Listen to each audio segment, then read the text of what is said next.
What is reality? Reality is what we believe to be true about the nature of our surroundings. But how do we come to decide that true nature? Do we conceive it completely on our own? Or do other devices gently sway our thoughts onto a pre-decided path? This is the hard question we must all ask ourselves as free humans on this planet. New skulls your reality.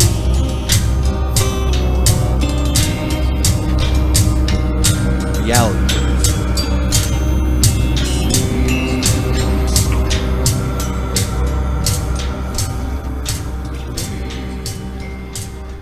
Hey guys, it's Wednesday night. You know what that means? It means everybody panic! Ah! Welcome to Radio Free Radio, the home of the technical difficulties. Sorry for the late start, guys, but we do have a slamming show for you tonight. Once again, you guys have heard me talk about the Facebook group that I'm in with different veterans and people interested in researching the secret space program. And we had Penny on a couple weeks ago talking about some of the little bit of the stuff going on there between people, attacking each other and whatnot. I'm sure you heard that. Anyway, tonight we have Morgan Starr, another admin, secret space program researcher. She helped vet Tony Rodriguez. If you remember, we had him on a couple months ago or something. It was last month. It was okay. I was going to say, has it been that long? It's been that long. Wow. So, without any further ado, Morgan, thanks for coming on the show. Thank you for having me. So, I guess maybe we start off a little bit about yourself. Well, as you said, I'm an admin, or one of the admins of the Secret Space Program group on Facebook. And we just, as you talked about, I think it was last week or week before, we had some problems with a man named Alfred Weber, who is also a researcher on the SSP, or in the SSP topic. And he does that with our admin. He does that exopolitics.com, right? Yes. Yeah, well, at .org, I think it is. But, I think .org might be Sala. Oh, okay. Yeah, I didn't know they had different sites. Yeah, they do. Okay. So we had some problems a few weeks back with a group that is doing an Agarthan symposium, which some of your listeners might have heard about. And they were trying to advertise on our site. And on the SSP side, we don't allow any ads whatsoever.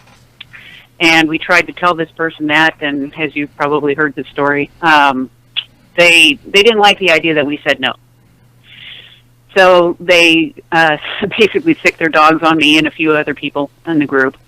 They ended up canceling my Facebook account by accusing me of having a fake name, which I don't. That's always fun. But unfortunately, my name doesn't agree with my ID because I was recently divorced. So that was enough to keep me off of Facebook. Man, I hate Not it a big... Pardon me? I hate it when they get you with that.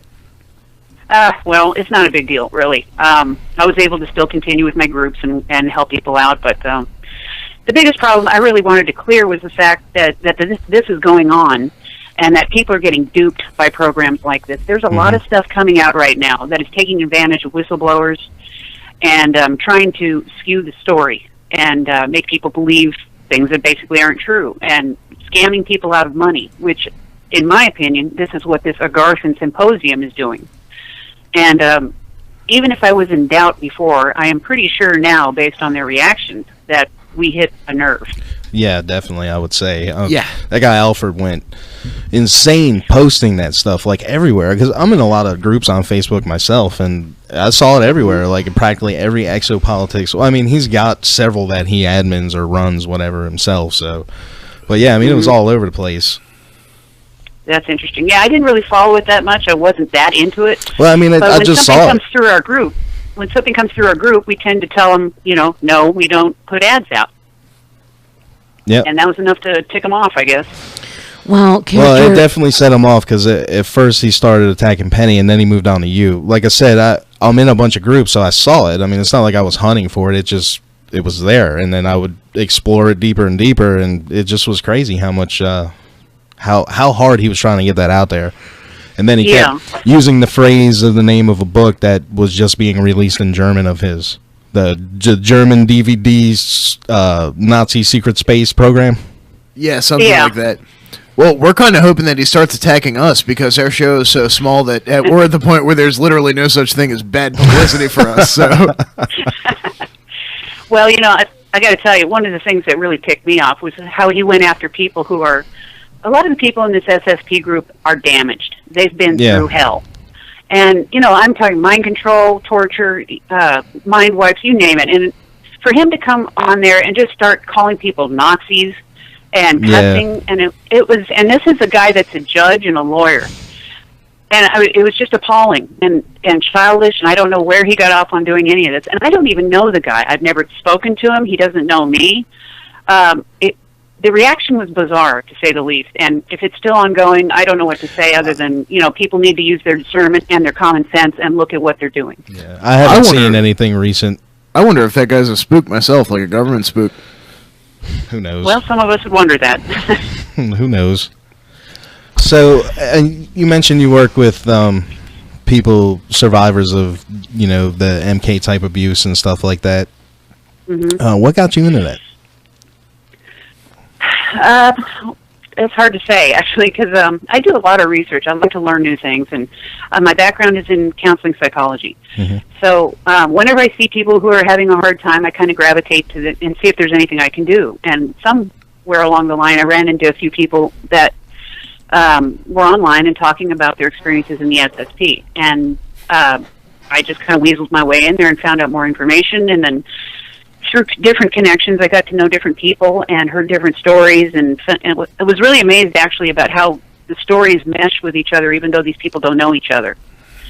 And right. And then I found the SSP group, where a lot of these people are coming out and trying to talk and have a safe place to share these ideas. So I got in there and tried to use my skills wherever they're needed to help people talk and feel safe and know that there's people out here who actually care about what happened to them, rather than just saying that we don't believe them.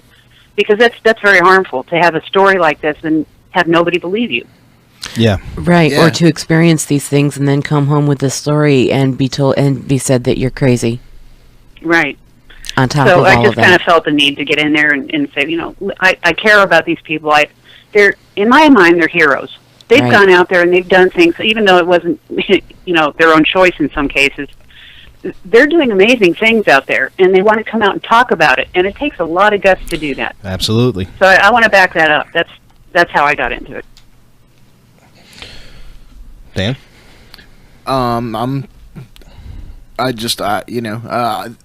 Don turned me on to the existence of this whole secret space program stuff maybe, a year ago, tops. And, for the longest time, we're pretty big on conspiracy theories and looking on the horrible things that the government really is doing behind closed doors. Like, we've read a lot of Jim Marrs and Bill Cooper and, And lying to our faces about it. And yeah, like, we were involved with the whole, 9/11 disclosure for a long time after that happened. And, I've always been of the opinion that the government is probably doing absolutely unspeakable things behind our backs. And They are. And, hearing that this comes to, about the whole secret space program thing, I myself was kind of skeptical at first, but I think that people who have been through this definitely deserve a platform to come forth, and, I'm happy to help provide that. Right. Absolutely. Well, I hear a lot from people that say, well, how can you just believe this stuff? And what I try to make clear is I don't just believe it. You can't really believe things, because when you believe something, you stop learning, in my opinion. So what I try to do is just take in as much information as I can, and then I corroborate it with other people who are having the same experiences, or say they are having the same experiences. And, just keep trying to taking more information. Once you believe something, it really does stop the learning, because you start saying this is how it is, and everybody Right. else's information isn't helpful. Exactly. That's not a good way to go, I think, especially with this stuff, because we haven't seen pictures of ETs yet. At least I haven't. We haven't seen a lot of, up close pictures of UFOs, or there's stuff out there, but there's still too many arguments that could be made for CGI or, Right. just whatever. But let's just stay open, is what I'm saying, and all this stuff is starting to come out now, so we have plenty to look at and plenty to compare, and who knows what we're going to find out. Yeah, Yeah, absolutely. I mean, that's what we try to do. We try to just take in as much as we possibly can until our mind is about to just explode from the overwhelming amount of information getting sucked in. And for me, it's always been like that, you know, before I even found out about any of this stuff. Well, I wouldn't even say found out, because I always heard rumors here and there, you know, doing my other research. And then it wasn't until probably about maybe a year and a half, 2 years ago, where I really started to dig deeper into this, into that particular subject anyway. But well, if you saw a little bit about my background, where I knew a man that's deeply involved in MK Ultra as a master programmer, and I didn't know this. Well, I didn't really know he was active still in it at the time. He used to talk about it and trying to say things like, "Isn't this cool? Look at this stuff," and he'd show me information on MK Ultra, and he's deeply involved. He's really into it. He's lieutenant colonel in the Army, retired now, and in military intelligence. So he kind of knew what he was talking about. Right. So from that, I kind of got interested in it. That was probably back in the 80s when I started hearing about it.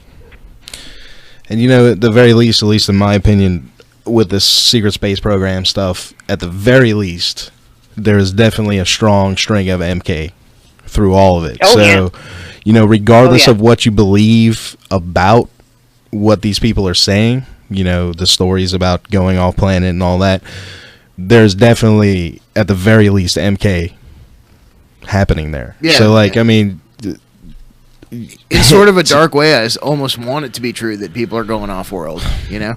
I very much want to believe. Yeah, it seems very likely to me. I mean, I have no proof, of course, but yeah, it does seem very likely. There are a lot of people saying this. But yeah, like you said, MK Ultra is involved in a lot of this. Or they have different projects now under MK Ultra. I think there's something like 147 of them. Yeah, and then, you know, and they're all after it got busted, they went underground. Mind control. Yeah, trauma-based mind control. And after they got busted, they went underground. Then they, you know, just started naming it different things, or not having names at all. Yeah, I mean. Yeah, I have heard that they're new, that they don't use trauma as much anymore in the space program. I don't know if that's true, but that's what I've heard. Right. That they use other ways of doing it. They have virtual reality ways of training now. Right.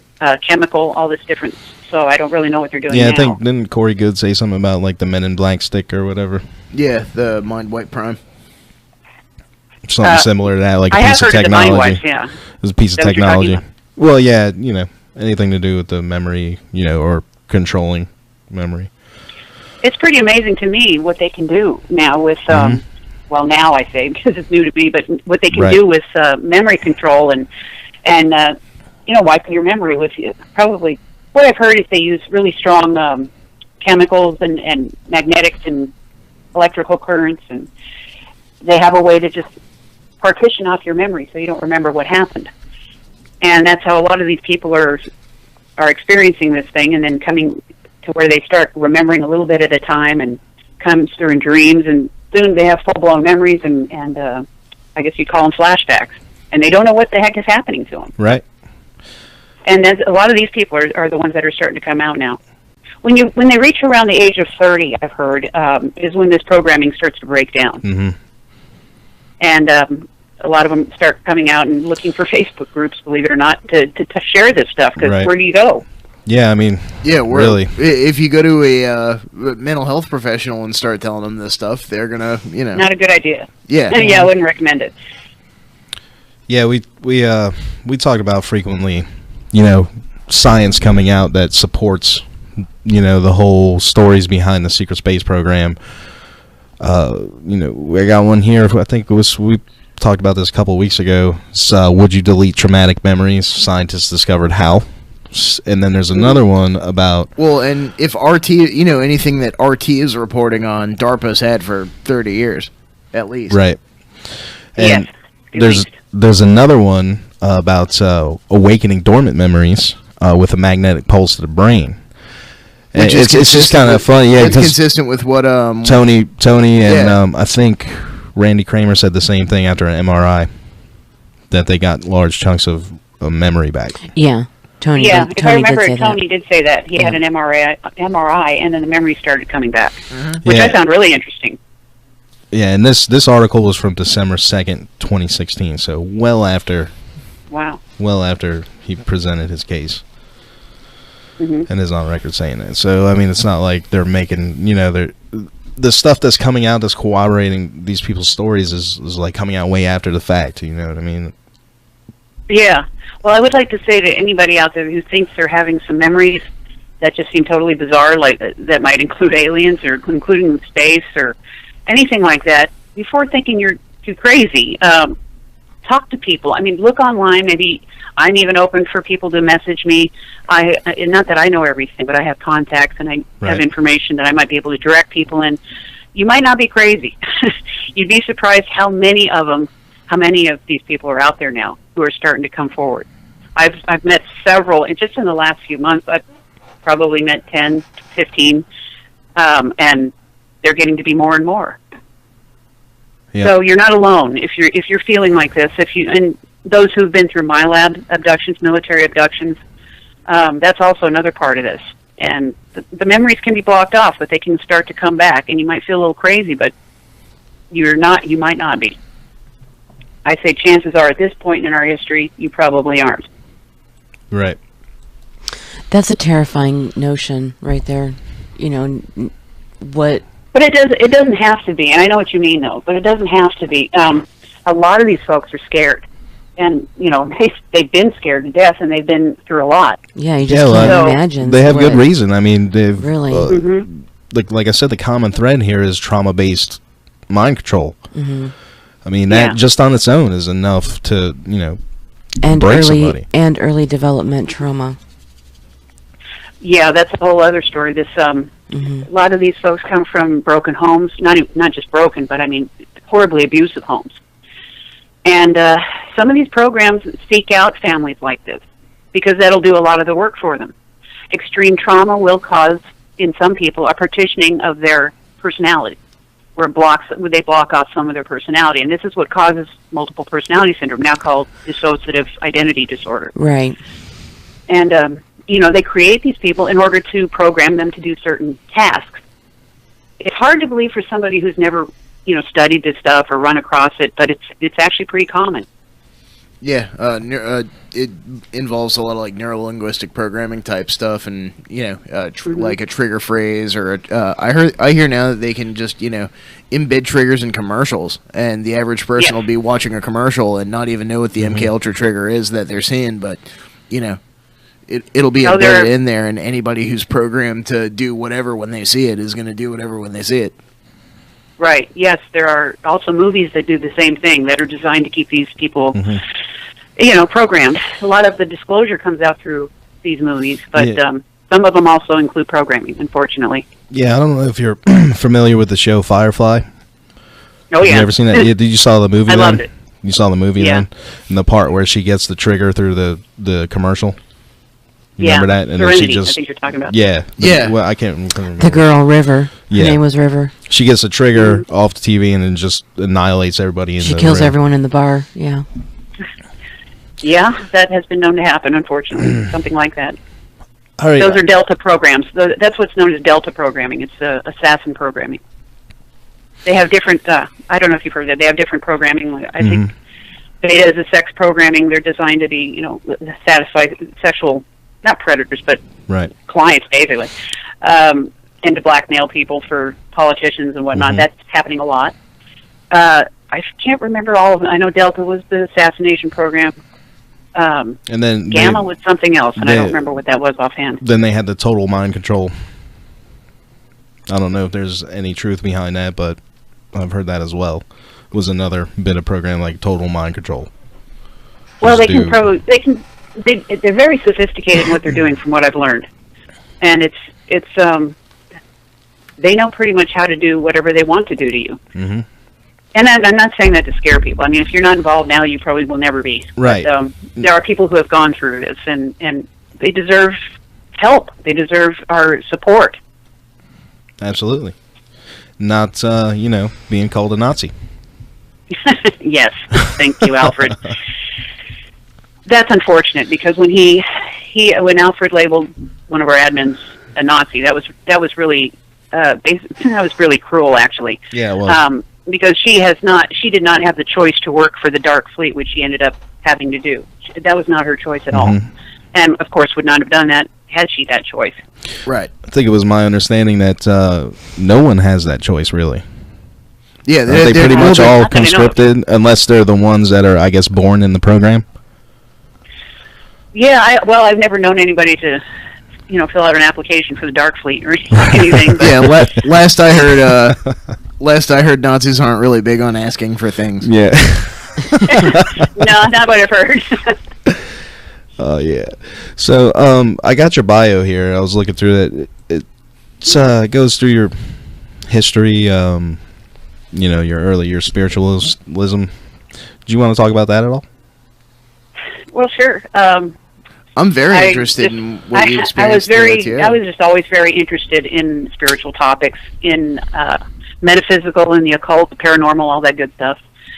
And so from a very early age, I would find everything I could on that topic and read about it. And then I got involved in various groups, all different types, to learn different things from the inside, because I felt that you really can't learn a path until you're on that path and That's you're right. in the groups and learning from those people. So I'm not sure what else to say about it other than I've done a heck of a lot. Right. What were some of the? Well, I'm sorry, Dan. Do you mind if I just throw your the link to your bio up for people to read? No, not at all. Okay. Here you go, guys, out there on YouTube land. That's Law of One Rewrite.com/Morgan-Stars-bio. That's stars with 2 R's. And it's up there on the Twitch, YouTube, wherever else this is going. I'm not even sure. All right. Go, carry on, Dan. Okay, yeah, I was just gonna ask, what were some of the, major positive and/or negative experiences associated with the OTO? I've been curious about the Golden Dawn and, OTO organizations for a long time, and I've never really joined. I've just been sort of a self-taught, solitary practitioner. But I've been very curious about, what it would be like to, be involved with an organization like that. Well, my experiences of the OTO, for example, were probably a little different than most, I would think, because I lived in California at the time. I lived with some friends in a rather large house there in El Sprante, California, with the caliph at the time of the OTO, the head of the OTO, Grady McMurtry. And I was fortunate enough to learn directly from him, who I just called him the old wizard, and he had a wealth of information in his head about magic, Kabbalah, symbolism, sacred geometry, all kinds of things. So I studied under him for a while, and but I got to say, the OTO out there, it was not my cup of tea, because there was a lot of drugs going on. There's a lot of wild activity. Use your imagination. Yeah. So, but I learned what I could, and I moved on. So that was one experience. And from there I did Golden Dawn, which was kind of on my own, not in the organization. Because there's a lot of stuff now that it's written that anybody can get a hold of. And from there I did different things. I did Vajrayana Buddhism. I did Wicca. I did paganism. I did shamanism from a shaman I learned for a while. And then I went into the Temple of Set, which I spent the next 14 years in. Now, Some would say that's a negative path. Depends on how you look at it, I think. Tell me more about that, because is it like a reconstruction of Egyptian paganism, kind of like like Thelema, like the old Egyptian religion, or is it a new thing, or? Well, it's actually the Temple of Set, first off, is a branch or a shoot off of the Church of Satan. Okay. In the 70s, that's how it started, run by Dr. Michael Aquino, who was I told you earlier was a lieutenant colonel. He's the guy I worked with. But although it was a satanic organization, there's the public part of that, and then there's the higher up private part of that, which I didn't get involved in, and I didn't even know about it until I was in it for quite a while. But the public part of it, mostly it's negative polarity, as I would call it, but it's not harmful. There's no harming of anybody. No animals are getting harmed. No children are getting harmed. None of that's going on. Yeah, at face value, they don't seem so bad. Yeah, it's mostly magic and philosophy, and well, a lot of magic and a lot of philosophy and a lot of discussions, and that's the kind of stuff that I was involved in. Now, if you get beyond the priesthood, I was in the priesthood, which is the top public part of that temple. Mm-hmm. You get beyond that, I hear other stories, and that's the stuff where I disagreed with and why I left. The part where it gets dark real quick. Yeah, well, yeah, they do things that I didn't personally agree with. So I'm not going to stick around if I don't agree with a group. Right. But Yeah, absolutely. Are I we don't know talking like? if you have specific questions, I can answer that. But I don't. Are we I didn't talking really like want to go with Bohemian that. Grove type stuff, or? Pardon me? Are we talking like Bohemian Grove type stuff? Were they involved with, Yes. with the Grove? Yes, there was.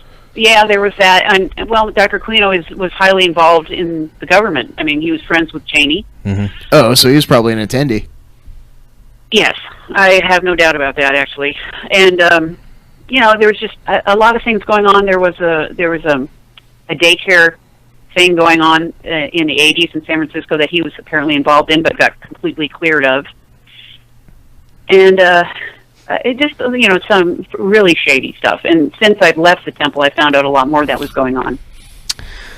But I do love that I went through that, though. I don't regret it, because actually learning the negative side of magic and what I call the negative polarity has given me a greater insight into the positive polarity. And that balance has been very important in my life. Yeah, it's just like we were talking about earlier. You got to take everything in, the good and the bad, and try and figure it all out. I have a question for you, Morgan. Regarding okay, here we go. Sorry. Eat it.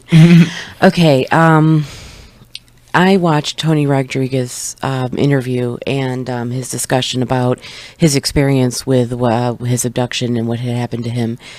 And he made reference to a very disturbing scene that happened to him after he was abducted by the upper crust elites, you know, the upper echelon of the government and corporate, you know, corporations and stuff like that, where he made reference to ritualized sexual abuse, cannibalism, human sacrifice, things like that, and that it happened on the West Coast during the process between him being abducted and actually going on one of these spaceships and like bases on Mars and things like that, moon bases, whatever. So the question that I have for you is, do you know about that? Was that directly related to the Temple of Set and their actions that you disassociated yourself with? Tony Rodriguez's discussion, it was in Washington, where he suffered through this abuse before he was taken to Peru. That was afterwards. Right, and later on. I'm sorry. I have no personal. How can I say this? I don't have any evidence that links the two. Right. However, that kind of stuff, from what I've heard, it was going on. Have you counseled? I'm not surprised. Have you counseled anyone? There were a lot of leaks. I'm sorry. Have you counseled anyone that had a ritualistic type, dark experience in an abduction series? Yeah, many. This is actually really prevalent now. The amount of people that are coming out and talking about satanic ritual abuse is amazing. It started back, from what I can tell, it started back in the 80s when people started coming out about this. And it hasn't slowed down, despite what the media will have people believe. Mm-hmm. This is ongoing, and not just satanic ritual abuse. This is happening in other religions, right? That have cult-like tendencies. Right. Absolutely. Well, I can say this is happening in some, not all Mormons do this, but some branches of the Mormon religion, Jehovah's Witnesses, Baptists. There are some of the fundamentalist Christian groups that do this. Well, and everybody knows about the ritual, Catholic cover-ups, the Catholic Church cover-ups. That's pretty much like common knowledge to the point of almost being a joke. And to me, that's the biggest disappointment about the satanic groups, is that they position themselves as like, an alternative to traditional religion. Like, hey, these guys have been screwing up here for all this time. Here's where we want to do things right. And then they turn up just being more of the same.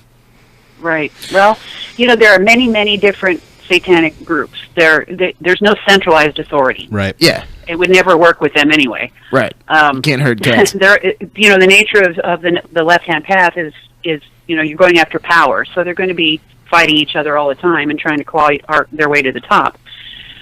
So they don't work well together. So there's many different groups, many different philosophies. Some of them are harmless. Some are just philosophers. Mm-hmm. Some are all for show. Some of the ones that the younger kids get involved in are for shock value, and that's it. You say like the Anton LaVey's, yeah, the Anton LaVey branch of Satanism, I think would probably fall into that category. Yeah, well, I mean, Anton LaVey, he was a carny originally. Yeah. And so shock value is what he's all about. Yeah. Performance. But there's some value in that if you think about it, because it does break people away from traditional thinking and get them kind of thinking on their own. Well, in radio, we definitely... It's still dangerous if you don't know what you're doing. We put a lot of stock in the value of showmanship, absolutely, being in radio. Yeah. So there's so many groups. I would hate to see people lump them all together. They're not all dangerous, but they're not, it's not something to mess with, but I would say not every single one of them is abusing children. No, of course not. And I mean, No, actually, directed what my question was a lot of, there's 3 stories now that I've read, talking to Don and Dan about different things that have happened, where they've made reference to a West Coast cult, satanic cult that with ritualized abuse during their abduction series, like, during the process of their abduction and going into outer space. They've all discussed a satanic dark ritual sort of, Yeah, the idea was that, on the West Coast. In order to turn people into psychic superweapons, you have to first break their minds in order to reform it in the way you want. So that's what I'm guessing the whole philosophy behind what My Labs was doing and, what all these other people were doing with the ritualized abuse is that they were trying to break these kids and turn them into psychic superweapons. And I think, too, Satanism is is kind of like one of them things like Illuminati, where a lot of stuff just gets lumped into it that doesn't really necessarily have anything to do with the name. Yeah. Mm-hmm. Well, I mean, if we're going by Anton LaVey's Satanism, I've taken a look through the, the 11 Satanic Commandments and the 9 Rules or whatever, and I'm about 2/3 of the way there, 7 out of 11 on the Commandments and, 6 out of 9 on the Rules. Some of them don't make any sense, like, what was it? It said, if somebody is to annoy you in your own lair, torment them without mercy. Like, that seems a bit much. I'd just ask them to leave. I'd be like, I think Dan, you're bugging me. Can you go away? Like, I think Dan and I had this conversation like a couple weeks ago. I think that was mostly his shock value. Yeah, he's still trying to shock people, or he was. So, changing paths here, I see that you've created this website called the Law of One Rewrite Project. Yes. Would you like to explain what that is, why you got it started? Well, a few years back, in the early 2000s, don't know the exact year, I found the raw material, the Law of One books by LL Research. And for those who don't know, it's channeling that was done in a scientific setting. Very interesting how it was done, and you can read about that in the books. But it's from apparently a 6th-density being, a much higher being, consciousness, that came through Carla Ruckert, who was completely in a trance at the time, or actually out of her body. But there's a whole bunch to read on that, how that works. And this being gave 5 books worth of really interesting information that has since been confirmed by the parts of it that have science in it have been confirmed to be true by scientists. Other things, predictions have come true. Most of it, though, is philosophy and a way to live and to approach spirituality. And when I got into that, it just felt like something I had known all my life. All of it seemed very familiar to me. So I kind of have a love for this material. But it's written in a way that it's extremely hard to read for most people, because of the syntax is really weird. The words chosen are kind of strange. It's very wordy and difficult to read. So I decided I wanted to put it out there for people in a simpler language, which is what I've tried to do, and explain bits and pieces that I've learned along the way from the material. So that's what I did with this website. I created I guess I'm calling it a commentary, because I'm taking each section of it and kind of rewriting it in simpler English and putting a couple comments in there to help people understand it better. And I ask on there for other people, if they have ideas that it could be worded better, please let me know. It's not just my project. It's just a kind of a gift that I'm giving to the world that hopefully other people will also input. Do you so think everybody can understand it.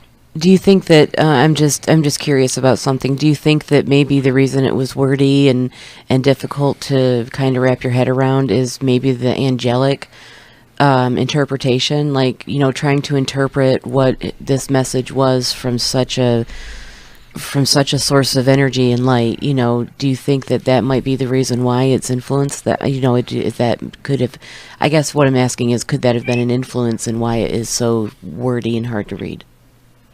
Well, yeah, actually, yeah. I think it's because this is such a higher consciousnness. They've had to step down some really complex ideas to our third density level. Right, and it's going to be necessarily wordy, and they're very specific in the words that they chose. So it's kind of hard to put in common English without losing some meanings, which is why I did the original and my rewrite next to each other, so people can compare them. Mm-hmm. It's not just, like I said, it's not just my word against theirs. It's more like, look at what they said, and here's an interpretation. Hopefully it helps, if that makes sense. Well, it could be a key to understanding if somebody else read that and said, oh, that's what it means. Oh, that's what it means. You know what I mean? Like, yeah. You know, when it really sinks in. That's the feedback I think I've been getting from people saying it helps them understand what is a book a little bit better. It's a very valuable set of spiritual teachings, in my opinion, that I'd like to see more people be able to access. Now, if I'm remembering this right, the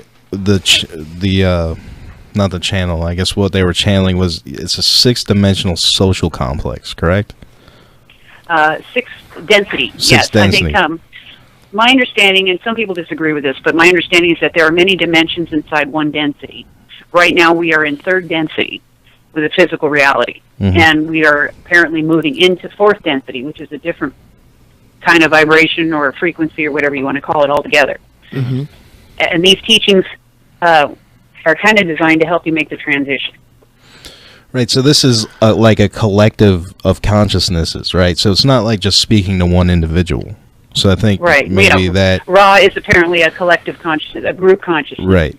So it's this is actually required reading from what I've heard in the SSP.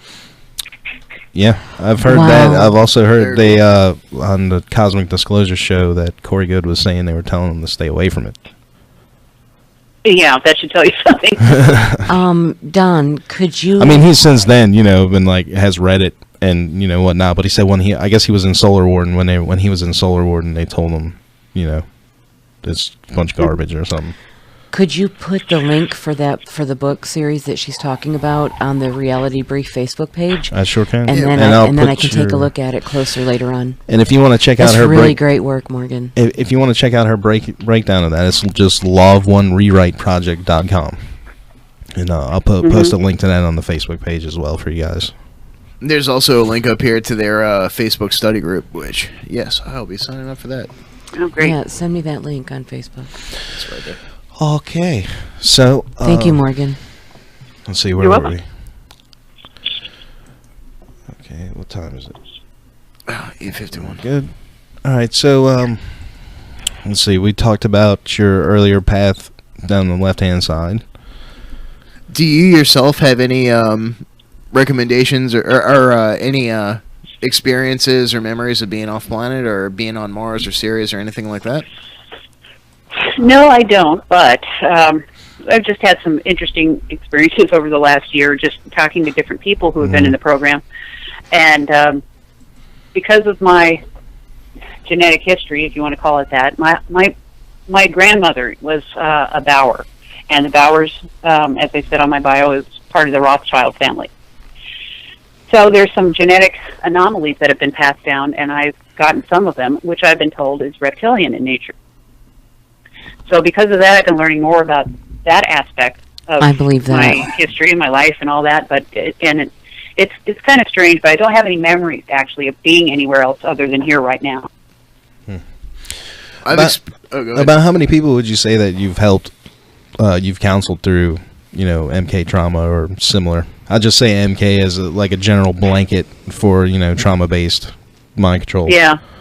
No, well, not a whole lot, because you do this online, and it would be much more effective to do it one-on-one in person. But I can only do, what I can through internet services. But I would say, oh gosh, I don't know, In the last 10 years or so, I've been talking to different people. I'd say there have been about 20, 25 or so. That's pretty good. You ever thought about opening like a practice? Yeah, I have. Part of doing that, it would require going through more education, which I wouldn't mind, but Right.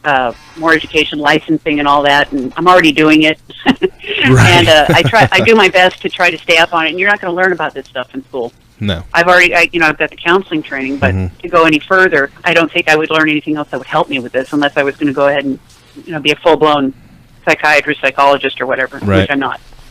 And they would definitely try to make you think that they're just got a disorder or whatever.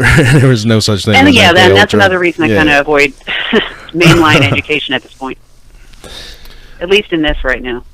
I was going to ask, and maybe maybe this is a service to self question, but I got to ask it as to somebody who is a self-taught practitioner, and you being somebody who's been through a self-taught path and the groups and everything else. What advice would you have for a person who's interested in seeking deeper into the the mysteries of Kabbalah and Enochiana and all that fun stuff, but isn't a real joiner, isn't a real group kind of guy? Well, so much is written these days. You can find pretty much information on anything. I would say for Kabbalah, look at the books of Dion Fortune. McGregor Mathers wrote some stuff. There's a lot. It depends on how deeply you want to get into it. If you really truly want to get into the deep stuff of the Kabbalah, you'd have to look into the Jewish mysticism stuff and learn the symbolism there and what they were going for in some of the Gnostic material, which is what I studied. I spent a year in seminary studying Gnostic stuff and Old Testament history, so you will find a lot of it in there. But there's a difference between the Jewish Kabbalah system and magical Kabbalah. Yeah, the kosher Kabbalah and wasp Kabbalah. Right. So Dion Fortune did a really classic book, and that'll give you a really good grounding in it. I've read Saint I can't remember Occultism. the name. Pardon me? I've read her Saint Occultism, Yeah, which is that'll work. definitely a cornerstone. And actually, Laura here, you should tell her about what you just picked up, that just because it's so cool. Oh, okay. So Dan offered me to read Modern Magic by Donald Michael Craig. That's an excellent book. Yeah. Oh, wow. I just can't put it down. So that's an excellent book, especially for beginners that want to get into ceremonial magic or learning how to magically protect yourself. That's a really good book. It's a good basic beginner's book, and I think he's revised it a couple times. Yeah, huge textbook. Yeah, it was my 101. Yeah, I've got several years in, I have a strong foundation to read this book. I feel like it's that part of my path that's, evolving into something different than it was, 20 or 25 years ago. I've been pagan for almost 30 years. Pretty much my whole life I say that because, even though we did take a Christian path for several years, it circled back around to the beginning. And when I completely converted to paganism when I was 17, so I'm 44 now. But it's a different perspective completely. It's like when you reach up and you don't find anything, these are the things that you find when you reach up, and it's all in a book. So Dan let me borrow his copy. Okay, so I got the first 70 or 80 pages and said, this isn't possible. I have to give this book back and buy my own copy. So I went to Amazon, right. So I went to Amazon and, I looked up the book and everything, and the choices that came up was like $86, $58 for that. I'm like, whoa, why? Like, okay, so the little new and used bargain things that you see at the bottom. So I clicked that link and found one for $2.36. And now you know why those prices go up on Amazon like that. What happens is when there's a really good book on magic, or a whistleblower writes a book or something like that, sometimes you will see them for $200, $100. As people start listing them as high as possible. It's insane. But the reason for that, though, is because they don't want people to read these things. Right. Exactly right. And So I'm glad you got a copy of it. That's a really good book. well, I got the package came in. I was at Dan's house, and so when I got home and I knew what it was, so I put it in my bag when I went back to Dan's house, and I wanted to open it with him, right? Because I was like, oh, I have my own copy, right? Like all excited. So I open it up and I'm looking through it, and there's no highlights, no marks in the notes, in the margins, anything. So I was really happy that it, it was kind of a clean copy. But I'm looking through it and look over it, and in the first couple of leaf pages on the front leaf page, on the cover leaf page, it's signed. And I looked at it, Wow. I said, no way. So I turned the page Signed over. by the author? Yes. So I turned it Wow. over and felt it, and it's a pen indent on the other side, on the opposite side of the page. So I'm like, look at this, dude. This is signed. Like, this is a signed copy of this book. It's just crazy. And it came from a thrift store in, like, Michigan or something, Wow. Yeah, it really makes you Hang on wonder, to- like, where did this book come from? Yeah, like, how did this get to me? It's like, yeah, we were talking about What it. Like, what path did this take to get here? it's like, all in all, I got a signed copy of Modern Magic for $6 with shipping. Well, we had Not bad. we had this show. We did a show maybe about a month ago talking about this guy John Quincy St. Clair, and he is this guy that if you go look up through the U.S. Patents Office and look up John Quincy St. Clair, and he's got all these crazy inventions, and two of them. One of them is a personal chi amplifier that. Basically, you can build it out of two parabolic pieces of metal and a length of coaxial cable and a small diode. And then the other one is a remote viewing box that doesn't require any fancy electronics, and it's supposed to reconfigure space to match up with your natural third eye geometry and boost your powers of remote viewing. So we're talking about building one of those. Wow. Hey, we got another call coming in. Another call. Let me know how that works. Yeah, I'd love to. Sounds like fun. Here, we're going to go ahead and add this other call. Hello, caller. Caller, you're on the air with Reality Brief and Morgan Starr. Oh, hello. I'm on the air? Yeah, you're on the air. You're on the air. All right. Well, hey, Morgan, love you. I just wanted to say that with the Law of Wanderers, I still think the most important thing is meditation, is what their message is, to get to know yourself. That's a good It point. sounds like very sound advice. Yeah, I was actually going to be asking that question in just a minute. You got anything else? No, that's it. Thanks, man. Okay, Love thanks you, for Morgan. calling. Bye-bye. Have a good night. Thanks. Well, before I got there, I was going to ask, how do you think, now you've got all these different magical schools and all this, how does that factor in with the Law of One for you? Hello? Hello? Morgan? Here, hang on. Hey, are you there? Can you hear us? I'm back. Oh, okay. Sorry. Yeah, I guess when the other call cut out, it put you on hold. Did you? Oh. Jeez. Did you get to hear the question? No, I didn't. Okay, we have all these different. It was more of a comment. Well, no, it was a what question. What It dude was a had to question. say. We have all these different magical schools, right? How do you feel that factors into the Law of One for you? And that's a question to me? Yeah.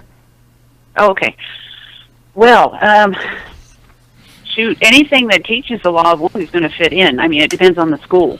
Right. Most of the right-hand path schools, if they are truly right-hand path, will teach that everything is one, that all is one, that we're all working together.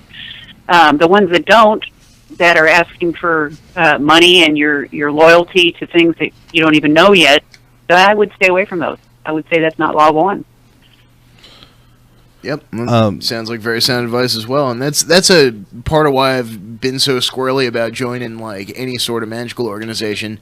When I was 16, I petitioned to join the Hermetic Order of the Morning Star International, and then, I just got squirrely about it and decided not to. Yeah. You see, the problem with a lot of these organizations is they're built on a hierarchy structure. And the ones at the top have all the knowledge. And you have to work your way up through their ladders and do whatever it is they require of you in order to get that knowledge. I'm kind of tired of that personally. I've done some of that. Often those at the top don't know any more than I do. Not that I know everything, but you know what I mean. Right. Yeah. And the ones that really do have information, they should be sharing that with people, and some of them do. They're hard to find.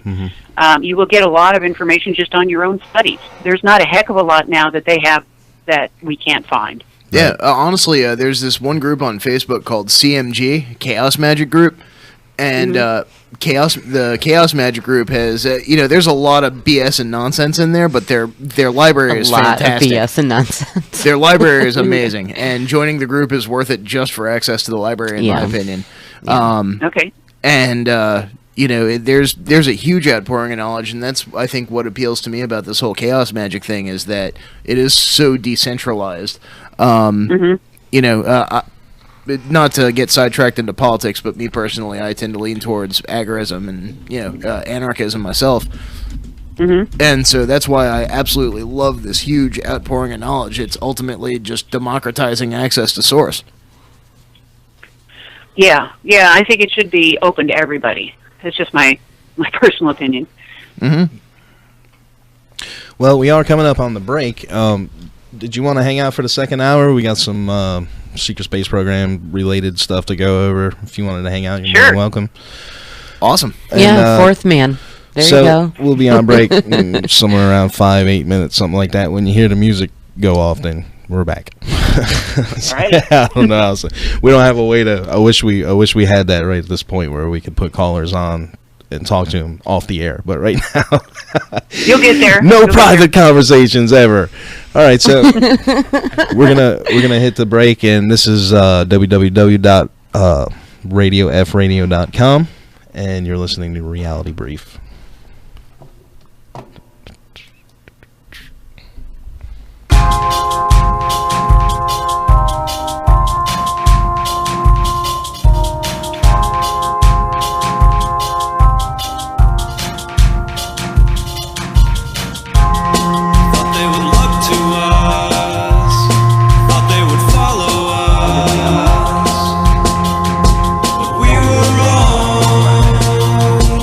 Good.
distort you and twist you and misrepresent you. Your elegant innocence has transformed you into a definite target of manipulations, angry ravagings of blunder your purity, spoil your seed, shadow you under scrutiny, hide you entirely from consensus reality.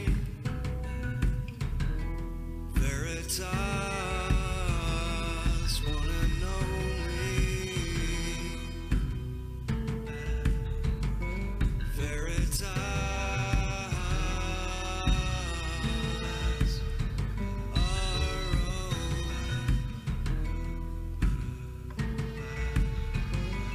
Veritas,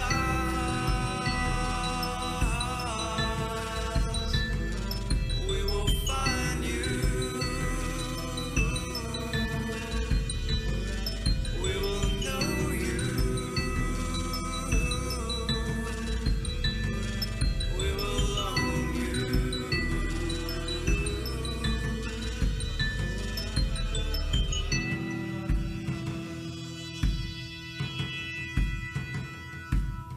Seeking her endlessly, she's ever elusive.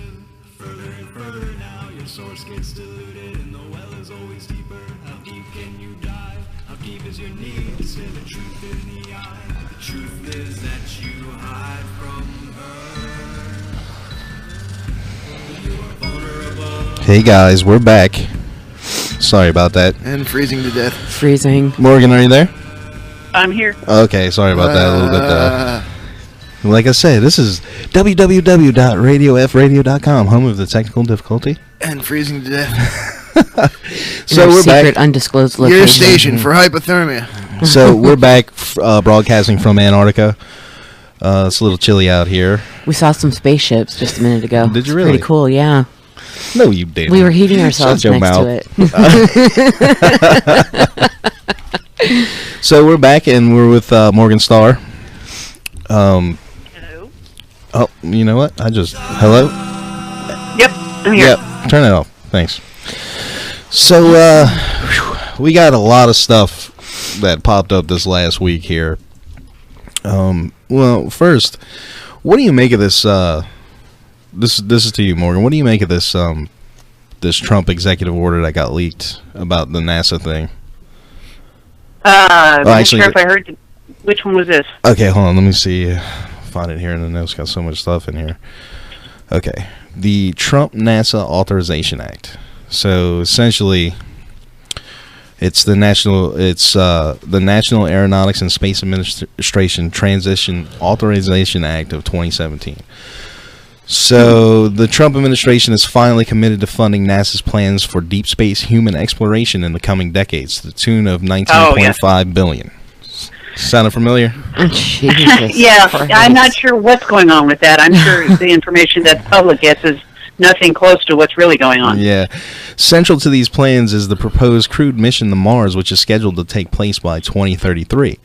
The act was introduced to Congress back in February and presented to President Trump for approval on Tuesday, March 9th. Consistent with the Space Administration Authorization Act of 2010 and the NASA Transition Authorization Act of 2016, this bill approved of $19.5 billion in funding for NASA fiscal year 2017. Much was earmarked for the continuation of NASA's journey to Mars. So, if you guys want to read the rest of that. There's no way in whatever that he doesn't know about the space program, that he doesn't know that there are colonies on Mars, that he doesn't know about the slave colonies on Mars, for that matter.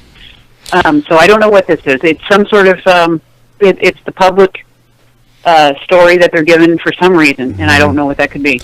Well, you know, someone had told me who is allegedly in the know, so to speak. I'm not going to name who it was, but they had told me that they actually were on a mission with, you know, take it for what it is, but they were on a carrier, and they were, I guess, guarding. Trump was getting a briefing on the whole deal. Mm-hmm. So I don't know if that actually happened or not. I mean, you know, take that for what that is, but that's I'd be very surprised if he hasn't gotten a briefing on this. In fact, I don't think Corey Good came out recently and said that that Trump is actually watching Cosmic Disclosure on Really? Gaia TV. Wow. I'm sorry. So, I'm sorry. It's That just true. cracks me Wouldn't up. surprise me. That just cracks me up. Yeah. You know. So I don't know if that's true. Then he already. Well- but I'm sure he gets his information elsewhere, not just from TV or internet TV. Right. Yeah. Do you think that they've been briefing presidents this whole time? Oh heck yes. Really? Oh yeah. I think they all know. They would have to know. Have you ever seen the movie National Treasure with Nicolas Cage, the second one? Yeah. When he kidnaps the president. Okay, I'm going somewhere with this, Don. Okay.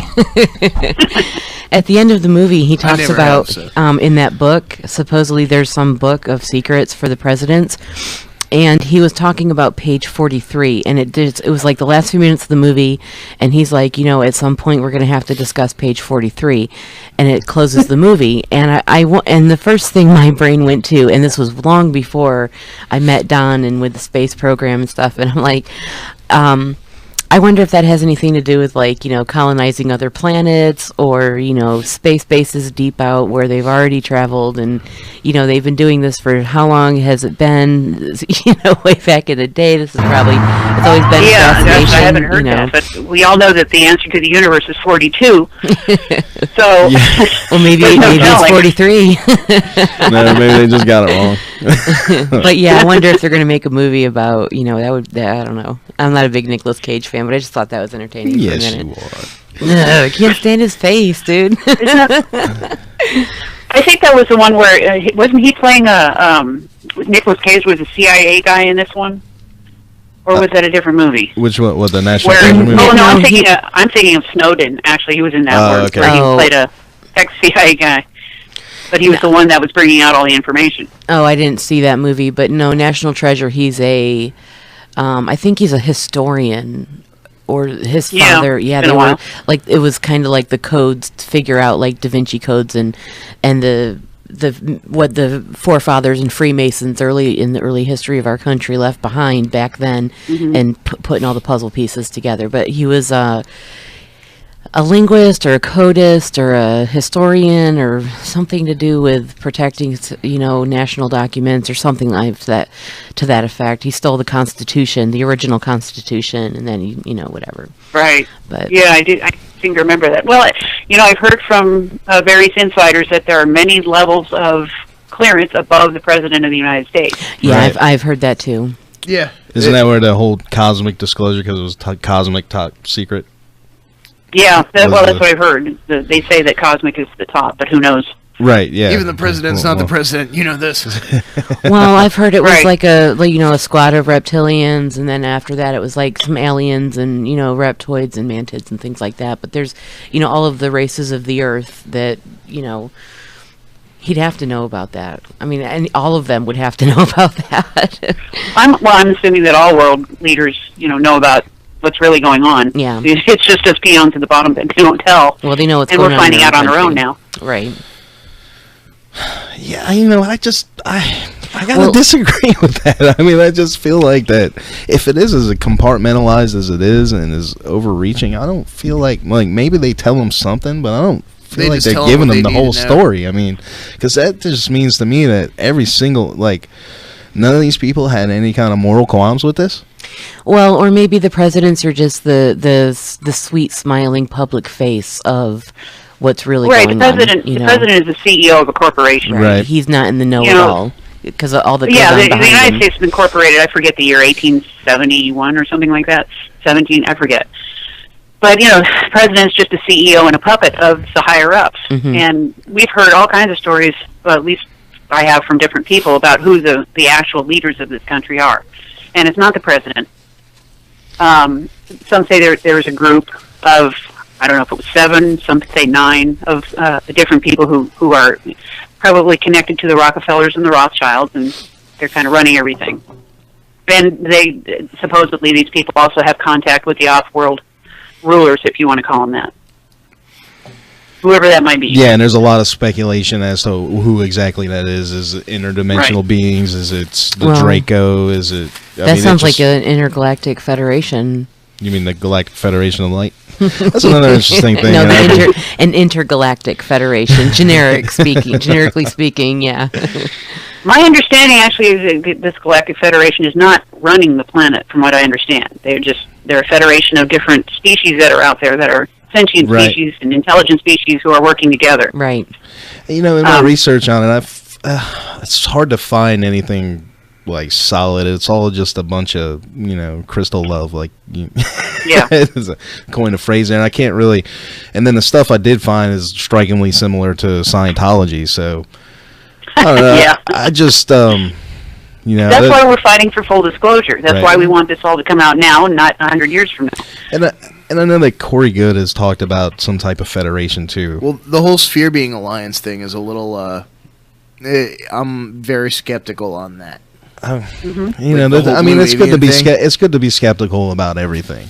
To be honest with you, because there's no way, no one can give you any tangible evidence of this. So you have to just kind of take people's word for it. At one time, people were skeptical about chemtrails. So that is true, but a lot of people aren't now. But still, a lot of people are. Well, it's funny because when you refer to it as chemtrails, everyone thinks you're a nut. But when you refer to it as geoengineering, turns out you get a lot of hits on Google. Yeah, turns out they meet every year to talk about it.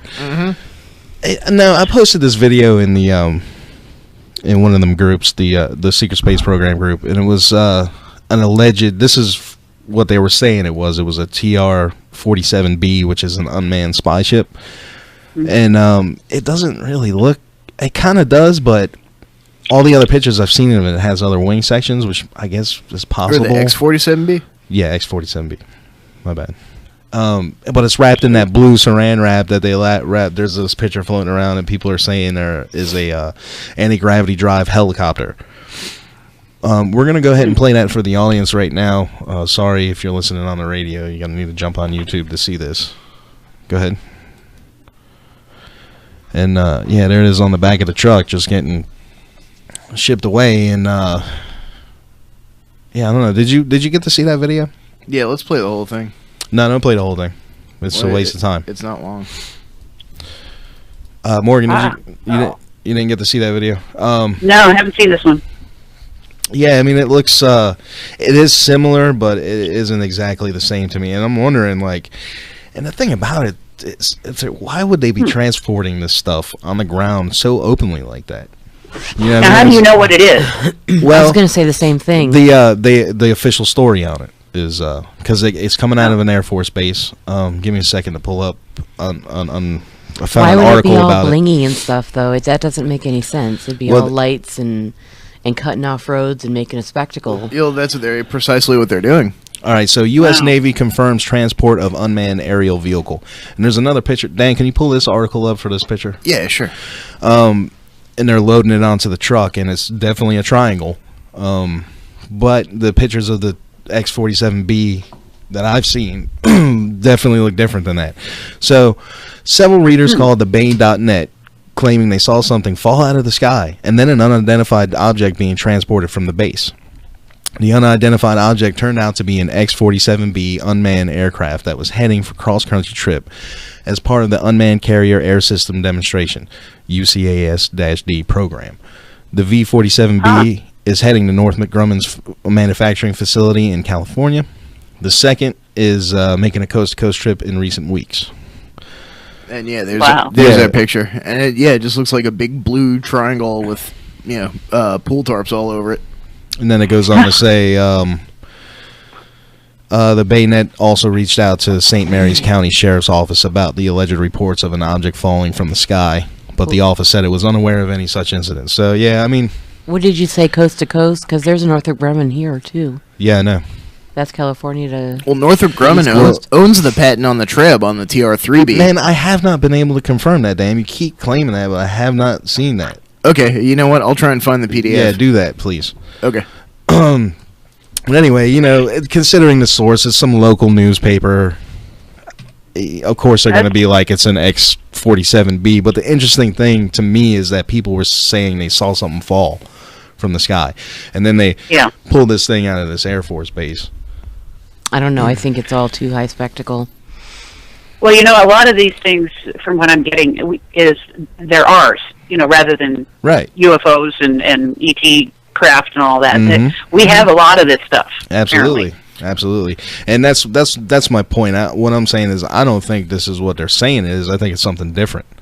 It might, what it is, I don't know. Well, but it's the government. You never take what they say at face value. If you look up X-47B and look at pictures of that, it's similar but different. So, it's wrapped in a tarp, so you can't really see any details, but there definitely is more. Did you pull that thing up? Yeah, we already had it up. Oh, no, I didn't. Oh, okay. Awesome. All right, there it is, guys. You can see that picture there. It's triangular and it's covered in a blue tarp. Yep. That was pretty clear. That was interesting. I'd never seen that before. Yeah. Well, what does your picture look like? I actually John? found that. It makes me wonder if they're What's not showing your picture off. look like? What, of the 47B? Yeah, you said it was It's got similar, but extra wing sections. well, show it. Put it up on the thing. Dan's gonna have to find it. He's got that on there. So, although that's interesting, in that one photo in the photo gallery here, it's not a blue tarp; it's a silver tarp. yeah, that is different. Maybe that's one of the other ones they said was being transported, and that one to me looks a little more like it. But And was this in California? You said no, this was in Maryland actually. I found this. Maryland. It came across my Facebook feed from someone because I play in a band too, and it was someone from another band. Like it happened in their neighborhood or something. Yeah, Paul and Tuckson's they were River. posting about it. I was like, what? Yeah, it's pretty crazy. I didn't find it through any of the places you would expect to see that. It was weird where it came from, but yeah, it's just another one of those things. What? Well, I'm hearing that some stuff is falling out of the sky over Antarctica and southern Australia, and people are seeing all kinds of things going on over there. So Yeah, I don't know if a war is going on. There's a lot Or going on there's- in Australia. I don't know. I've heard all kinds of things. Yeah, I've heard all kinds of things. We had a video a couple shows. I don't know if it was last show or the show before last, but it was of a fireball over New Zealand. Yeah, been a lot of stuff like that popping up lately. Yeah. Well, speaking of Antarctica, have you heard about the green ice? I The had green ice? Yeah, it's pretty. No, I interesting. haven't. Okay, well, I haven't heard that one. Everybody's gonna hear about it now. So this is from theexpress.co.uk. You can go there if you want to check out the whole thing. Global shock: the Antarctic is turning luminous green. Massive expanse Wow. of bright green ice, 20 times the size of New York, and they don't specify city or state, has been photographed by a NASA satellite on a 10, routine. 9, 8, What's going on? 7, 6, Oh, we don't want to hear that. 4, 3, I don't want to hear 2, it 1, 0. Have ignition. That was me. How did that happen? Did you hear that, Morgan? No. Oh, okay. Good. They didn't go out It on was air. a countdown from 10 to 1, like it we were was- going to blast off or something. It was pretty freaky. So, a massive expanse of bright green ice, 20 times the size of New York, has been photographed by a NASA satellite on a routine flyover of an isolated corner of Antarctica. Been a police Well, Greenland. I mean, there are things going on there, so it could just be people working there and lighting up the ice, I guess, I mean, or it could be something else. they said it was 20 times the size of New York. Well, from what they say, they're unearthing a huge civilization that was buried under the ice there. Yeah. So I don't know how big the project is that they got going on, but I'm sure they got lights there. But green, that makes it kind of interesting. Right. Well, if things So- are warming up, it could be an algae bloom. That's one theory. The luminous-looking green ice already covers about 650 square miles, about 1,000 kilometers, and it's growing by the day. They got a slideshow if you Wow. want to pop it up, Don. Oh, you got it up there? Yeah. All right, give me 1 second. Put that up for you guys. You guys have new stuff. This is great. Let's see. NASA scientists who spotted bizarre green ice are among the thousands of routine survey pictures taken from 700 miles up by U.S. satellite Landsat 8, and they're baffled. So, as ever, aliens have been blamed by online conspiracy theory forums. Well, welcome to Reality Brief. New Schwabenland is having a good crop this year. Yeah. New Schwabenland Nazis are growing weed under the ice. Oh no, we're turning into an incubus again. Okay, so, but of course, NAFA boffins, is that what, or whatever, offered more credible alternatives. The best theory climate scientists have come up with is the freakish green tinged ice is probably due to a massive bloom of phytoplankton. Yep, there you go. NASA observers are unclear if the massive phytoplankton and algae is trapped in the soft, slushy ice, or whether it's living below the existing sea ice. Now, do we know whether algae blooms in ice? Well, I know there are algae blooms around In cold water. Antarctica, yeah, but they're not like Okay. in Antarctica. So, it would be my understanding, correct me if I'm wrong, guys, that this would be a little too close to Antarctica to have an algae bloom. Not if it's related to subsurface volcanic because activity, too. Isn't there like a striking lack of sulfur or nitrogen or something in those Arctic areas? That's why they say that sea life can't grow. Normally there's a lack of oxygen because it's too cold for oxygen to mix back with the water properly. But let's say, what if there's geological heating coming from under Antarctica itself? Especially if any of this hollow Earth stuff is to be believed, then there ought to be a shitload of heat coming out from under the ice. No doubt.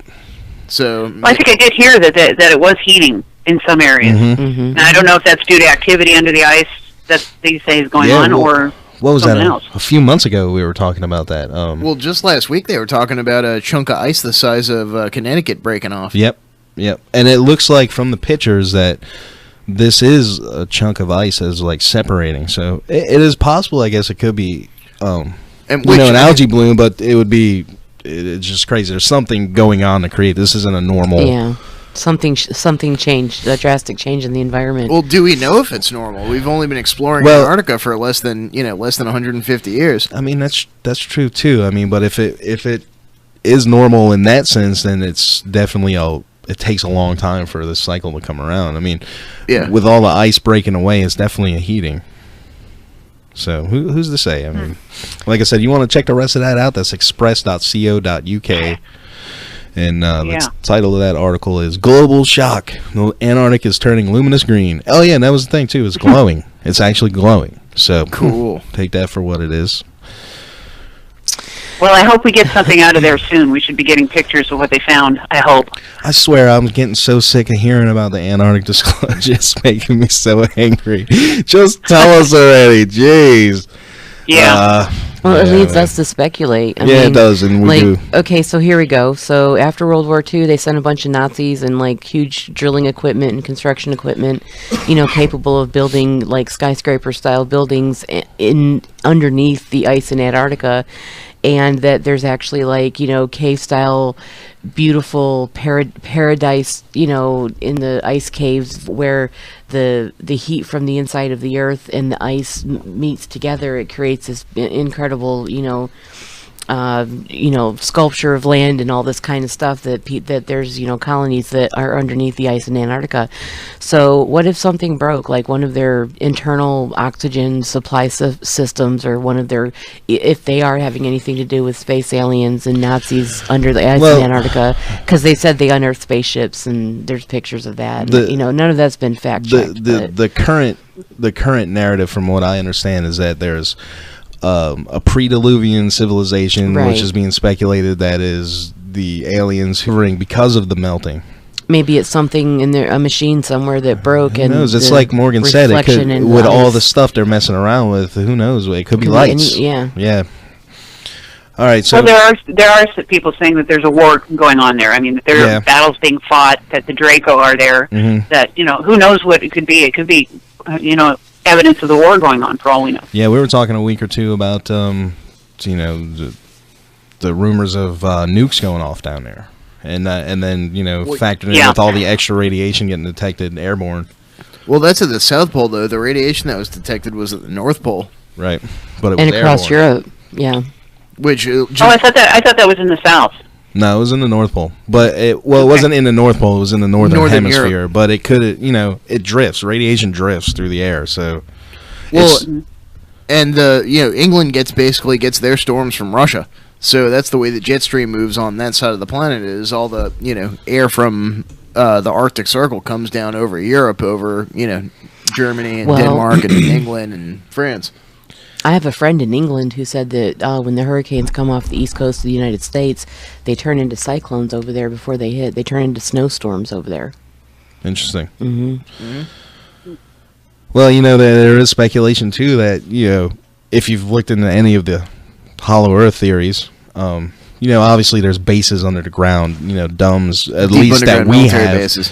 I believe there's a strong possibility there's, ET or pre-Diluvian stuff underground as well. But as far as the hollow earth theories go, that there's an opening at the south and the north, I mean, I would consider them two different things. Like the the hollow earth theories, and then just deep that's underground. something I was never sure about that. I always hear that there are big openings in the North and South Pole. I've never seen them. I've never seen pictures. I've seen some that look like they could be CGI. Right. But it makes more sense to me that there are definitely, there could be civilizations under the ground. They're huge caverns. Geologists have said that our mantle is full of honeycomb-like caves, that some are as big as Texas, like Corey Good said. Right, yeah. So who knows? It's a natural process that they form, too. Well, the Native Americans believe that the first civilization to occupy this earth and where the Native American tribes originally originated from came from inside the earth. You talking about, what was it, the Anasazi? The Anasazi, yeah. The Aborigines in Australia had similar mythos, going back to saying basically like the first people came out of Ayers Rock. Mm-hmm. I mean, I myself, I'm sorry, go ahead, Morgan. Well, they said the Mayans, I think, had cities that they found that were abandoned now, but they found them underground. I don't know why they haven't put any pictures out of those. Well, I haven't even heard that. Oh yeah, the Mayan. There are several Mayan underground cities that have been abandoned. They say under the jungles there. Wow. Wow. Yeah. Well, and what's it? There's that one huge cave in Cambodia that's like big enough to fly a plane into. Where is this? Cambodia. There's also a sink over in Russia, and they said it gets bigger, a sinkhole, and it gets bigger every year. They don't know what's causing it. They don't know how to stop it, control it, or anything. And this thing is massive. Like I don't remember the comparison that they used, for how big this thing is in miles or whatever, but it's huge, and getting bigger every day is kind of thing. They should name it after Lindsey Graham. Interestingly, actually, there's mention in the Law of One about the garment of the earth, the outer garment of the earth will start showing cracks and fissures, and I forget how they worded it, but they said that was going to start happening, and this is what we're seeing: sinkholes and cracks in the earth and all kinds of things now. I mean, going back a little bit, just a little rewind. I really. I'm a firm believer of a pre-Diluvian civilization. Call it Atlantis, call it whatever you want. There's just tons of evidence that show that. I mean, after the last there's ice even age. speculation where these ancient places of where these places were, like off the coast of Bermuda, off of the Great Coral Reef in Australia, off of the southern pole of Africa. Just about everywhere there's a coastline. 12, 13,000 years ago, it was above sea level, and there's all kinds of stuff there. You remember back in 2005 when there was that big tsunami in India, and when the water rolled back out, they found that, I forget what it was called. Yeah. It was like Shiva's, college city or whatever. You know what I'm talking about? Yeah, they found a whole city that was sunken right there on their beach. Wow. And it was like a mythical lore city where, it was created by one of the gods, and it was used for... educational purposes. And there it was. The ocean had uncovered it. Yeah, wow. when the water came back out, it uncovered it. Yeah. Wow, that's pretty rad. You got stuff on the coast of Japan, you got stuff in the Gulf of Mexico. Of course, I mean, it's just all over the place in the Mediterranean. South America too has a lot of. And I think that's pretty much a given now that there were civilizations here and that something happened. Yeah.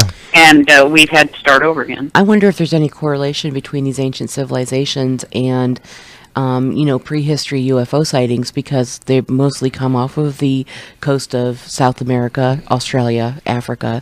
Basically the southern hemisphere. Yeah, I see a lot of things about fishermen in like Indonesia and out in the Central Pacific, seeing huge spacecraft that are moving at like 2-3 times the speed of sound underwater. Yeah, there's so many, and long back in history stories, Christopher Columbus himself, there was an entry in his journal that a very, very detailed recalling of this sighting that he had of a giant spaceship breaching the ocean surface and going up into the sky. And this is in his journals, Christopher Columbus's journals, yeah. Wow. Well, kind of. Yeah, this stuff has been going on a while. Yeah, definitely. Kind of shifting gears a little bit. I guess you'll have to watch this a little bit on a delay. Sorry for that. I came across this video. You know, there's a lot of talk about within the secret space programs, various regeneration tanks and grafting of limbs and stuff like that. And I actually found this video of a Marine getting a double arm transplant, and apparently it worked. And so we're gonna go ahead and play that for you guys so you can check that out. It's pretty interesting. It's only a minute or so long, and I apologize for you having to watch it on a delay, Morgan. Not a problem.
Jazz hands.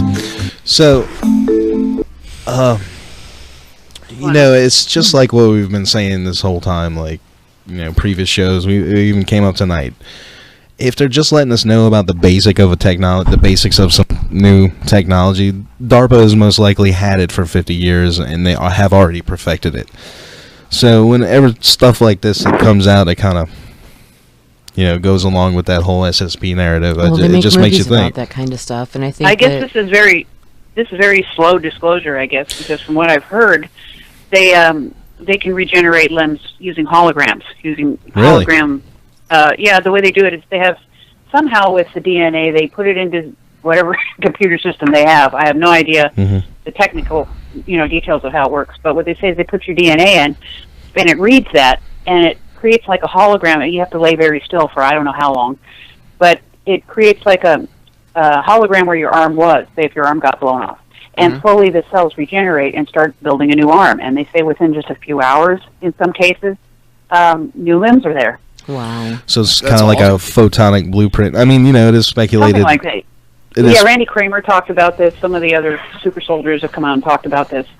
It's amazing technology. It's hard to believe for people you know, down here, but once this comes out, it's going to be for everybody, hopefully. It makes sense because it just takes us a different understanding of the way, you know, the nature of the universe itself. I mean, you know, if everything is truly based on a photon, why wouldn't that be possible? To me, it seems possible. It doesn't seem that far-fetched. No. Well, I thought it was pretty cool when they'd caught the pictures of the, you know, single. Your mic's not on. What? Oh. When they'd caught pictures of the single photons and they look like Merkabas. Yeah, that was interesting. That was in the I guess David Wilcox show, Wisdom Teachings. Do you watch that at all? Do I watch that? Yeah, I read about that on definitely. I love it. Did you see the one where he was showing the capture of the single photon, and then he twists it around and it's a Merkaba, and it's also I did see that one. If you look at the other way, it's the Templar cross. Yeah, it was damn interesting. Wow, that is interesting.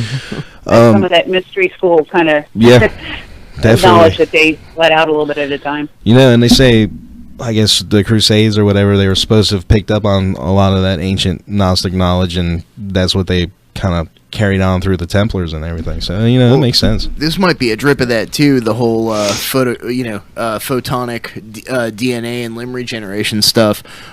We found this article at SOTT.net. Actually, Penny posted this in one of the groups. It's actually very great. Thanks, Penny. Shout out to Penny if she's listening or does listen. Yeah, go ahead, Dave. Researchers revealed DNA-based fast supercomputer that grows as it computes. Researchers from the University of Manchester showed it's possible to build a new super-fast form of computer that grows as it computes. Professor Ross D. King and his team have demonstrated for the first time the feasibility of engineering a non-deterministic universal Turing machine, or a NUTM, and their research is to be published in the prestigious Journal of the Royal Society Interface. The theoretical properties of such a computing machine, including its exponential boost in speed over electronic and quantum computers, has been well understood for many years, but the Manchester breakthroughs demonstrate that it is actually possible to create an NUTM machine using DNA molecules. Imagine a computer is searching a maze and comes to a choice point, one path leading left and one path leading right. Explained Professor King from Manchester School of Computer Science. Electronic computers need to know which path to choose first. But our new computer doesn't need to choose. It can replicate itself and follow both paths at the same time, thus finding the answer faster. This magical property is possible because the computer's processors are made of DNA rather than silicon chips. Oh my God! A computer. Yeah, I have heard that. All electronic computers have a fixed number of chips.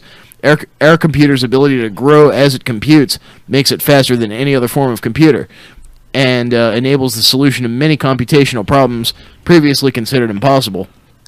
Quantum computers are exciting for other forms of computers. They can also follow both paths in a large maze, but only if the maze has certain symmetries, which greatly limits their use. As DNA molecules are very small, a desktop computer could potentially utilize more processors than all the electronic computers in the world combined, and therefore outperform the world's current fastest supercomputer, while consuming a tiny fraction of its energy. And yet, most of us will still use them for arguing with people over politics and sharing pictures of cats. Cats. Mm-hmm. And food. Now, I'm sorry, did you have anything to add to that, Morgan? Well, I've actually heard that from some insiders that they have, quantum computers that are using DNA and are much faster than our, little laptops or whatever we have, and that this is common use up there. Yeah. And I don't know what they use them for, but apparently these things are very powerful. And then you've got this. I just Still pulled this out of pictures Fizzorg. This came out on the 13th. It's ultra short light pulses for fast light wave computers. So the method moves electrons faster and more efficiently than electrical currents, and with reliable effects on their quantum states. It's a step toward a so-called light wave electronics, and in the more distant future, quantum computing. Yeah, I mean, you couple it with that. I've heard those who donate their DNA, whether voluntarily or not, end up somehow quantum entangled with that computer. Wow. So they're able to control it or be controlled by it. Wow. So there's some interesting, more MK Ultra fun there.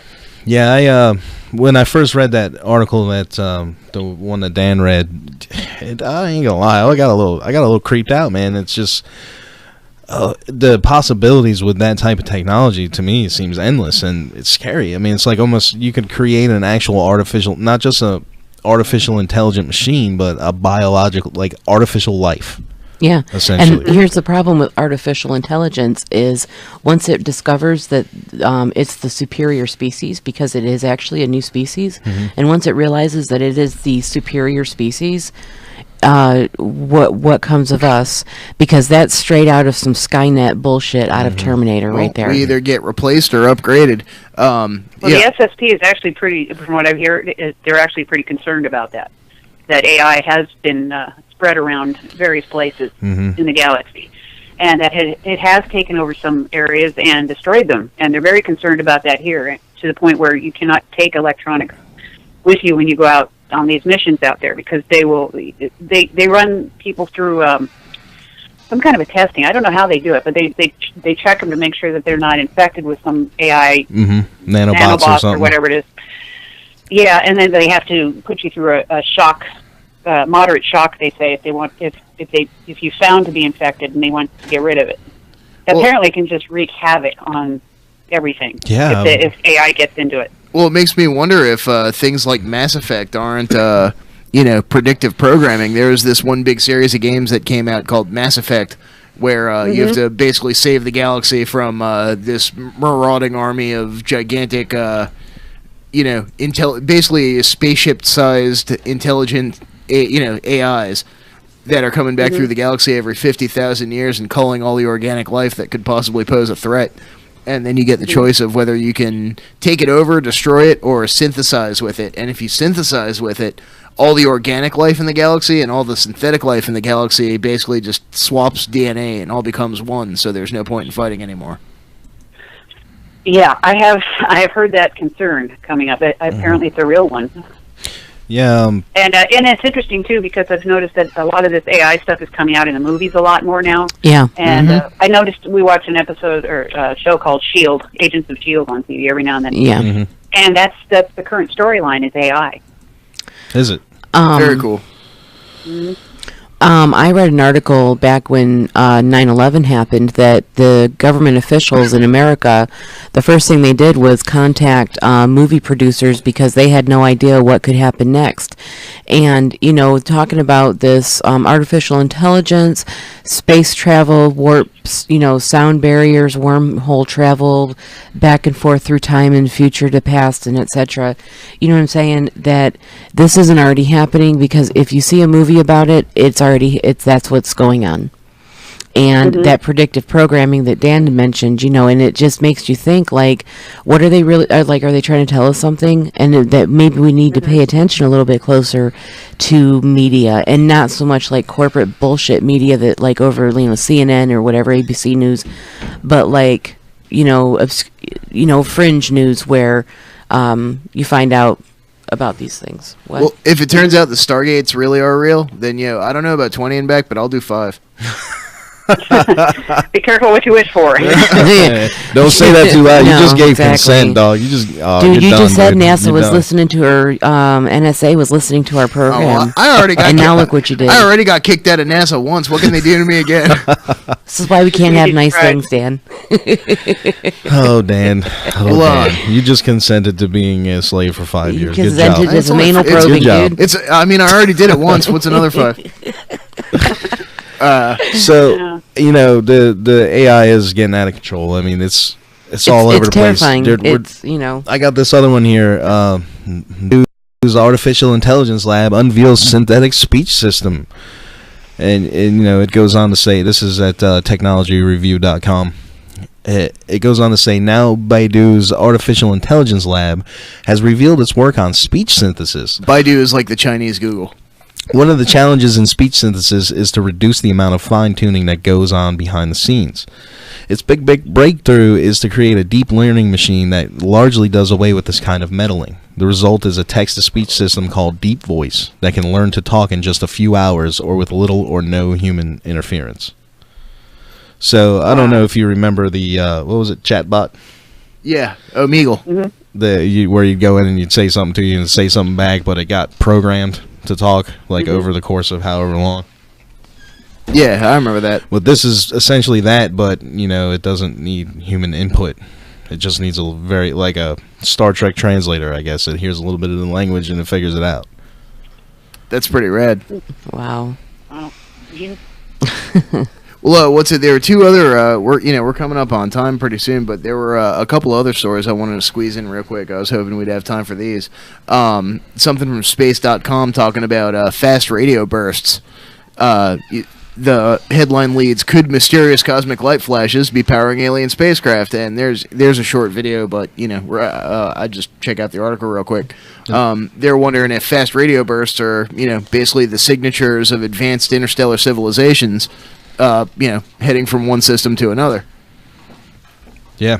And they're not pulsars. No, they're actual fast radio bursts. They say astronomers have cataloged just 20 or so of these brief, super bright flashes, which are known as fast radio bursts. Since the first one was detected in '07, they seem to be coming from galaxies billions of light years away, and what's causing them remains a mystery. Fast radio bursts are exceedingly bright given their short duration and origin at great distances. We haven't identified a possible natural source with any confidence. Study co-author Avi Loeb, a theorist at the Harvard-Smithsonian Center for Astrophysics, said in a statement Thursday, March 9th, an artificial origin is worth contemplating and checking. And, I remember Kardashev, the guy who came up with the Kardashev scale. Yeah, the scale that measures how advanced a civilization is based on how much energy it's capable of harnessing. And he said that, it stands to reason, AI is probably going to be the only thing that can live long enough to traverse the distances from one star system to another. You know, you might have generations of organic life sitting around on a planet like Earth, whereas, you know, you've got probes that are the only thing that's going to survive the, you know, thousands of years it takes to get from one star to another, unless you have some way to fold space. Well, you're thinking physical travel. Yeah. If there's truth to what the insiders are saying about portals and wormholes and you know, faster than light travel, then that's not an issue. Right. And it seems like most of the people I've talked to that have actually been in the SSP said that that's not a problem. Mm-hmm. There are ships that know how to bend space around the ship, so you know, location is a matter of putting in coordinates now, and it just shows up there. Mm-hmm. So they don't have to travel the actual distance. Bends my mind too, but this is what the stories are. Yeah, I know. I've heard them too. Yeah. And that's what we're doing here, is we're just trying to bring them out there for other people to hear. So. Mm-hmm. Right. And the other thing that really grabbed my interest was they're talking about this. This is the boss, the largest structure in the universe, and it's a wall of galaxies 1 billion light years across. Like, and you know, our own galaxy is what, 150,000 light years across tops, counting the dark matter halo. So this is 1 billion light years across, and it's like Wow. a sheet of galaxies. Before this, they'd only seen the biggest thing they'd been able to pick out was the Sloan Great Wall. And, yeah, they're saying here it's named after the Baryon Oscillation Spectroscopic Survey. It's an effort to map galaxies in the early universe. Made of 4 superclusters that are connected by huge filaments of hot gas, dark matter, and empty space. But, you know, there's still, like, monoatomic hydrogen and electromagnetic fields. And, now, how can anybody look at something that huge and think we're alone? Right. Yeah, exactly. Right. Or even that we're even significantly important. Right. And that we're the Scheme of smartest things. ones. I mean, how arrogant is that? Right. We're just not used to looking out. You know, you just look out, get a telescope, look out, and see how much there is out there. It just doesn't make any sense to assume we're alone. Mm-hmm. No, it doesn't. It really It's like doesn't. the ocean. Like, what's in? I've always thought, you know, Don and Dan and I have all had this discussion about, you know, could there be, you know, spacecraft civilizations underneath on the ocean floor? Because in ratio in comparison to what we have discovered about the ocean is about the one drop in a glass of water. Right. Yeah, I've seen the abyss.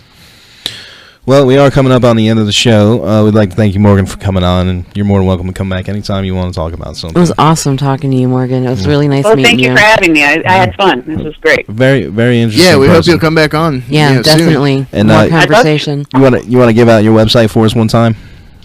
I think you had it in front of you, and I don't remember it offhand. Okay, I'm sorry. Lawofonerewrite.com. There you go. No, Thank you. wait, that ain't it. It's rewrite. I'm sorry. I'm the worst. Anyway, No, that's right. It's Wall of One. Rewrite.com. Okay, Right. so real quick before we jet, I just wanted to let you guys know out there that's listening, there was 2 more leaks that weren't associated with WikiLeaks. One you can find on cryptome.org. That's CryptoMe. CryptoMe. Great site. Cryptome.org, and that's the Trump cybersecurity executive order. And then there's also another large U.S. military leak. It's the holy grail of security clearance files. So, and this has information about tons of people and their security clearances and, you know, that kind of stuff. It could be very useful in vetting this secret space program type stuff. I mean, but that's up on ZD.net, so just look for leaked U.S. military files exposed. Didn't we just have a huge disclosure of like 438,000 or something with something 7 project? We just talked about it last the week. Vault 7. Vault 7, yeah. WikiLeaks. Yeah. Yeah. These 2 are outside of WikiLeaks, though. So it's just something else for you guys to check out. And we do have the crazy. jet, so we'll see you next time on Reality Brief, www.radiofradio.com. Thanks for listening, guys. Good night, everyone. Thanks, everybody. Bye.